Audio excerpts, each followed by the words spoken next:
The Gift of Christmas Eve. The snow fell gently on Christmas Eve, coating the empty streets of downtown Seattle in a blanket of pristine white. Most people were home with their families, warm fires crackling in their fireplaces, children's laughter echoing through decorated halls. But not everyone had somewhere to go. David Harrison pulled his black Mercedes to a stop outside his office building, the engine purring quietly in the stillness. At 42, he had built a tech empire from nothing, his company now worth hundreds of millions. The penthouse office on the 20th floor was his second home, sometimes more familiar than his actual mansion in the hills. Tonight was different, though. Tonight, his 8-year-old daughter, Emma, was waiting for him at home. She had been staying with her grandmother for the past month while David traveled for business, but she had returned just yesterday, her eyes bright with excitement for Christmas morning. David sat in the leather seat for a moment longer, watching the snowflakes dance in the streetlights. He should be home already, helping Emma hang her stocking by the fireplace, reading her a bedtime story about Santa's journey around the world. Instead, he was here, about to spend another hour reviewing quarterly reports that could easily wait until after the holidays. The familiar weight of guilt settled on his shoulders. Ever since his wife Sarah had passed away 3 years ago, David had thrown himself into work with an intensity that bordered on obsession. It was easier than facing the empty spaces in their home, easier than seeing Emma's questions about why Mommy wasn't coming back. As he stepped out of the car, a sound caught his attention. It was soft at first, barely audible above the whisper of falling snow. But as he walked closer to the alley beside his building, the sound became clearer. Someone was moving around near the dumpsters, the rustle of plastic bags, and the scrape of metal against concrete. David paused. His first instinct was to keep walking, to pretend he hadn't heard anything. The streets weren't entirely safe at this hour, and he had Emma to think about. But something made him stop, something in the careful, almost apologetic way the sounds were being made. He pulled out his phone's flashlight and stepped into the mouth of the alley. The beam of light revealed a woman crouched beside one of the large garbage containers. She was middle-aged, her graying hair pulled back in a ponytail, wearing layers of clothing that had seen better days. A worn backpack sat beside her, and she was carefully sorting through items she had pulled from the trash. The woman looked up as the light found her, her eyes wide with surprise and what looked like shame. She scrambled to her feet, clutching a small object to her chest. "I'm sorry," she said quickly, her voice hoarse from the cold. "I'm not causing any trouble. I was just looking for...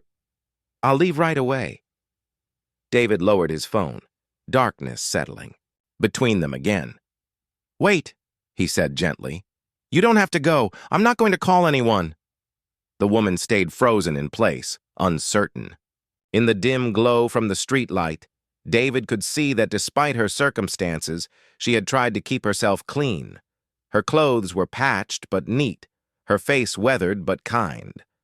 "What's your name?" David asked, taking a small step closer, but keeping his distance so she wouldn't feel trapped. "Margaret," she replied after a moment's hesitation. "Margaret Chen. I'm sorry for going through your trash. I know it's not right, but I was looking for something specific." David noticed. She was still clutching something in her hands. "What were you looking for?"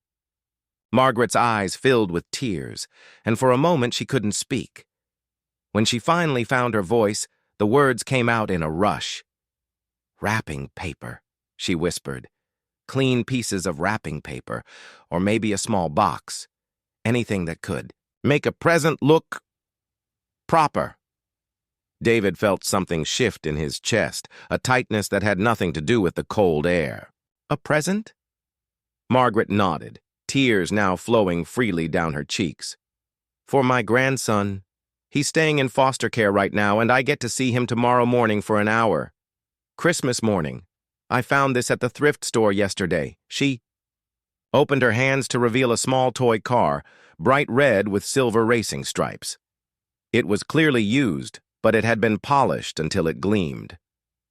"It cost me $3, Margaret continued, her voice breaking.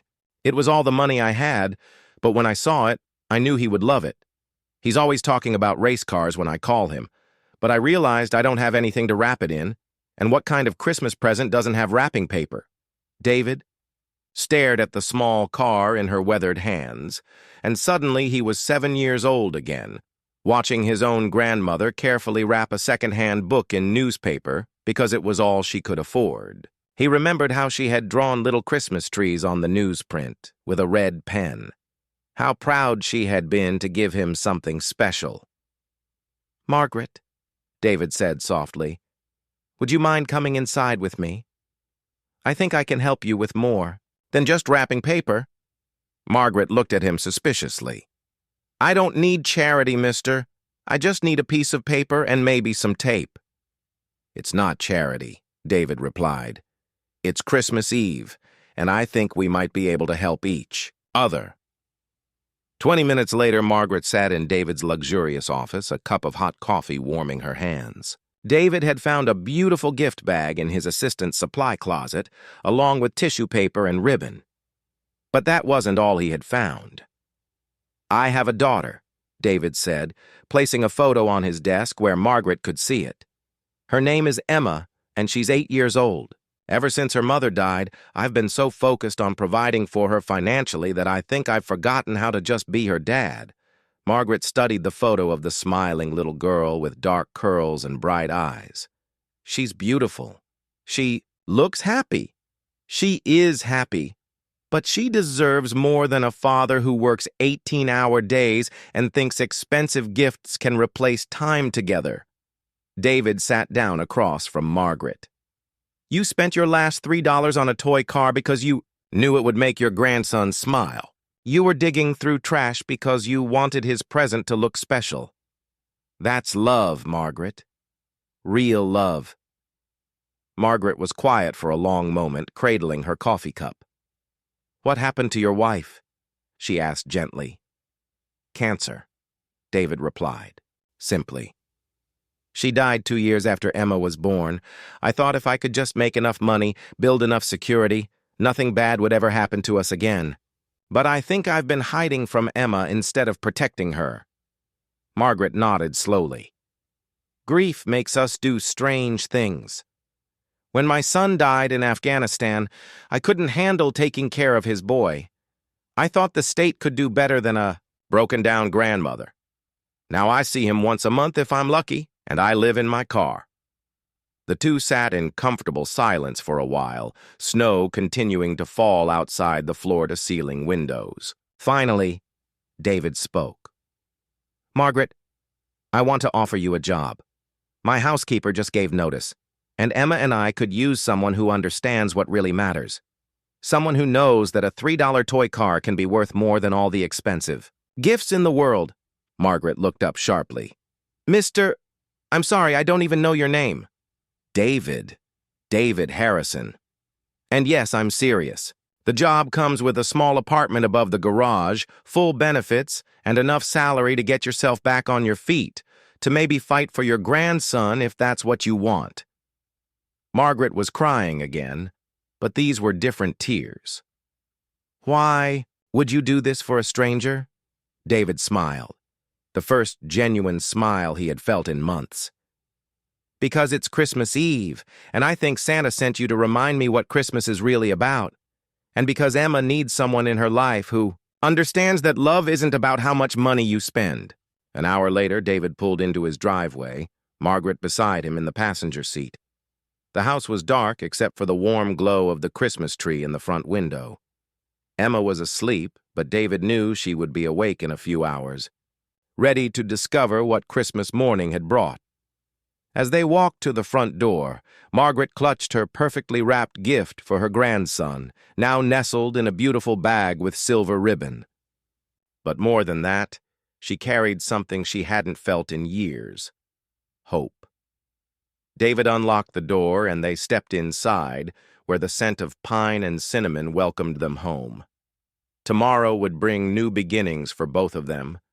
But tonight was about gratitude, about second chances, and about the magic that could happen when two broken hearts found exactly what they needed in the most unexpected place. Outside, the snow continued to fall, covering the world in pristine white, as if giving everyone a clean slate for Christmas morning.